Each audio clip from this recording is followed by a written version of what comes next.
صباح الخير والخيرات. صباح المودة والرحمة والمغفرة. ها أنا قد عدت اليوم من أجل إتمام الصعود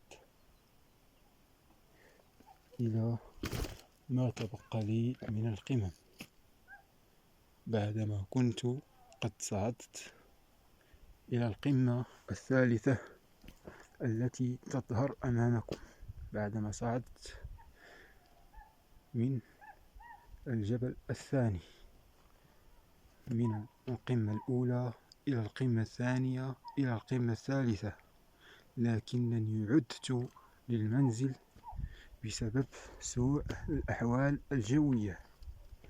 عدت اليوم من أجل إتمام